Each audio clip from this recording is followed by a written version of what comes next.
Sit to my... Hey, what's up, everybody? It's the Real Rasta Boy TV, and it's your boy, the Real Rasta Boy, coming to you on Catfish Tuesday. Hey, hope y'all just check out MTV Catfish episode, because God knows that I did, and I'm here to give y'all a messy-ass recap on Catfish. I think we're on episode 8. The episode was just about Jesse and Frank, if I remember their name correctly. Not gonna be a long review because it was very much blah blah blah. I was back and forth watching it with trying to watch America's Got Talent and trying to watch the game on BET. So I wasn't too all into this episode because it was a bit blah.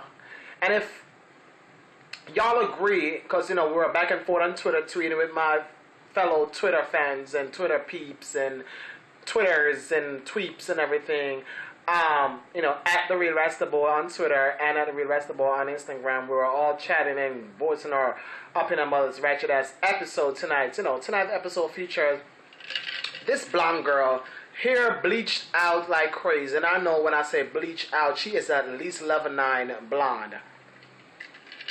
She was so white bleach, her skin looked pale, and she's a bit scrawny. Like, scrawny means she's a bit skinny, fragile looking. She has that Drew Barrymore voice, but look like she did, oh my God, to put it in a good way.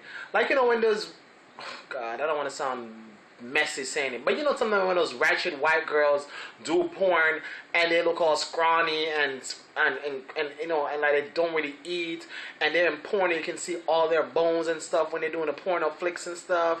That's all she's gonna give me. She gives me super white, blonde, dumb girl that maybe do porn, looks kind of unusual, has that funny, unusual, bubbly eye looking, weird looking, like, girl, don't look at me like that with her crazy face, girl, and she may not be looking at you crazy. Anyway, her name was Jessie, another unusual name, Jessie for girl. You know, we know that that's a unisex name, however. Anyway, I'm still sipping on the drink of the week, Mango Madness, Snapper with my vodka. Cheers it up while watching the video. Make sure y'all leave me y'all comments on what y'all thought about tonight's episode of Catfish. Okay, let me continue. So Jessie's from PA, so big shout out to PA. You know, I live right close to the border of PA. PA is like 30 minutes away from me, if I'm going to Philly, that is. So when I saw Neve and Max driving through PA, driving through Philly, I'm like, look at Philly getting some shine on and everything like that. I'm like, okay. Okay, so she's been talking to this guy, another guy, for 3 damn years. Never met this damn guy. This guy was a friend, you know, this guy name is Frank, and Frank is a friend of Brian. Brian and Jesse know each other, okay? Brian is, I'm not sure, I think he's in the military still, or the army, whatever. And he had, I don't know if it was a roommate, whatever they call him, but they were, you know, buddies and stuff. The girl, Jesse, saw Frank picture or profile or something on, you know, on Brian's Facebook page, and, you know, I guess wanted Brian to hook them up. So Brian made the connection, they became friends via Facebook, start chatting, all that good stuff. Never video chat again. Here goes another people talking for 3+ years, never video chat. Video cameras, we have so many technology nowadays, people not to be video chatting or chatting face to face on any kind of devices to make shit, you know, be a reality. Anyway, long story short, this dumb ass girl from PA, the boy said, let's meet. Finally, she drives down from PA to North Carolina. The guy lives in North Carolina, right, in some trailer park area, boondocks area. The guy lives like, I think from Delaware to North Carolina it's like 7 hours, so she lives like an hour from me or more. I'm not sure what part of PA she lives in, so I'm gonna give or take. She may live at least 8 hours from North Carolina. So this dumb ass girl go put in her car or whatever car her mom gives her and drive to North Carolina to go meet some guy.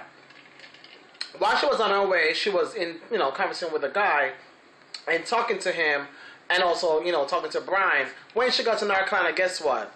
The boy was a no-show. Okay, after a while, we were given the real reason why he was a no-show. Him being a no-show sent up a lot of red flags to the girl that this guy was BSing her, but when he talked to her days later, he told her that he got in some trouble while they were, the day that or the night that she was to meet up, and thus the reason why they didn't meet up. The girl obviously think that obviously it's a game or a prank, and she didn't believe him, but she really wanted to meet him in person. Feel like, really, what's going on?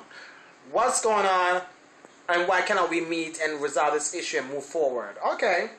So Neve and Max come into play because, Neve and Max is some PI, they're going to get on the case, trying to dig up dirt and investigate and find out all they can about this damn issue. So Neve and Max put on the investigative caps. They dig deeper and realize that this guy was arrested on the same night he should have met up with Jesse.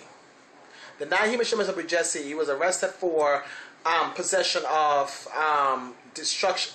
Sorry, arrested for possession of arm with a weapon of mass destruction. I guess that's legal terms for carrying a firearm that's been tampered with. He said he had a firearm that I guess a serial number or some part of the gun was scratched off or something. So in North Carolina, if you have a weapon that has some form of altercation or kind of scratch off or any kind of modification done to the armed weapon, you can be arrested for having a armed weapon of mass destruction. So that's what he was arrested for. When the military got word of it, they went and bailed him out because, the military have connection with everything. The military gets on top of everything. Once one of their people are arrested or in trouble, they go bail them out and find out what's happening. The situation was that it was nothing too deep. So he got out, but Jessie still kind of have her doubts that this guy was kind of playing her.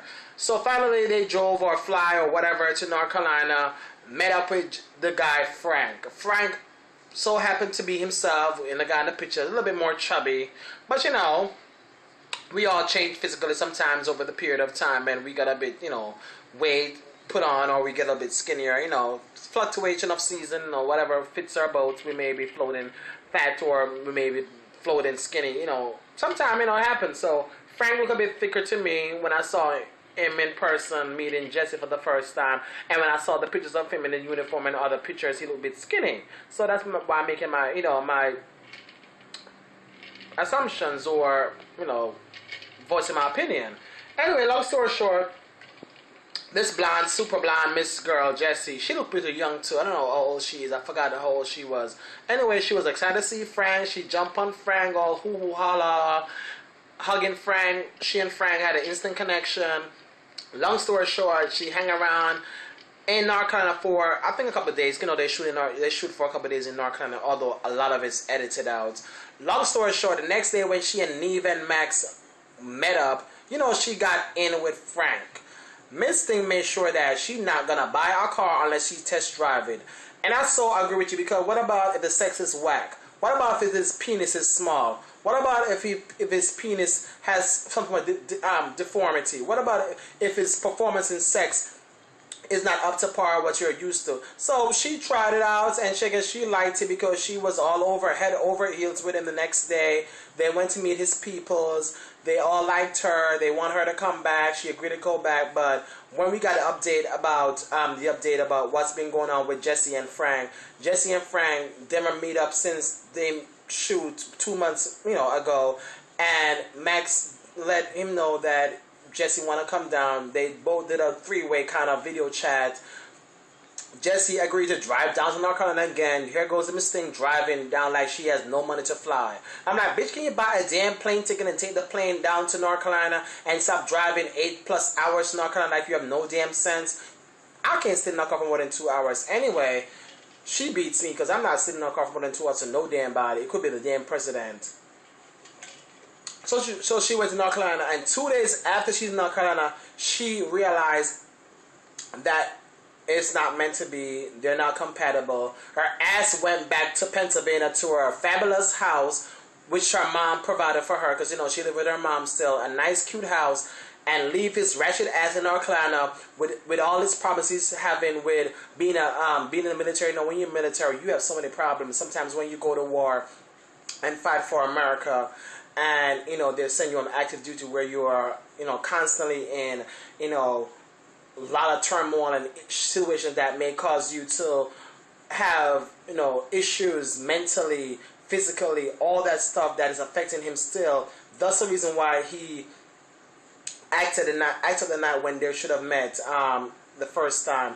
And he explained to her in person the reason why he was arrested for armed with a weapon of mass destruction, because he said while at the gas station getting some gas, he was reflecting back on situations when he was in, I guess, Afghanistan or some kind of active duty situation, and people got suspicious of him and called the cops, and they searched the car, the gun was found, thus him being arrested. So I not firsthand have experienced people with previous situation with being ex-military or have military issues from just being in a war or active duty. But I've heard about stories about people having issues of trying to cope with regular society after being in at least one war. So I can have some sympathy for Frank. But Jessie said she was on it for 2 days after meeting him the second time, and she went the F back home in 2 days because it's not working. So sad to say that after 3 years, after boo boo boo and hey baby and all that stuff that they were doing, they found out they're not compatible after the second meet in person. Oh well, all ends well, or may not have end well. But anyway, they're moving on. I'm guessing. I'm sure Jessie with her beach looking self, bleached out hair, blonde looking, dumb bombshell looking. We'll find another dude that will like her, because she's one of them girls that is kind of Barbie-ish looking. That she's not really that pretty, but she giving me Barbie-ish, dumb Barbie-ish, that people will still gravitate towards and may trying to holler at. And Frank is in the military, earning this money, living in this trailer park in North Carolina, and still doing him. At the end of the day, is they met physically twice. It's not for them. They're moving on. Okay. Oh, this cocktail is everything. Make sure you're drinking on your Mango Madness, Snapple, vodka, and a splash of juice, whatever you choose, either orange juice, pineapple juice, or whatever, to top it off. And please, thank y'all so much for subscribing and making y'all comments on what y'all think about MTV Catfish episode.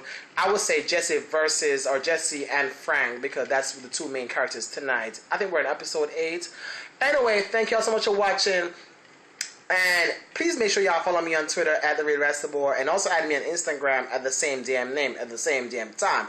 I gotta go. I'll catch y'all next week or some other damn time. Okay, deuces. I'm out. Stop watching me. Oh.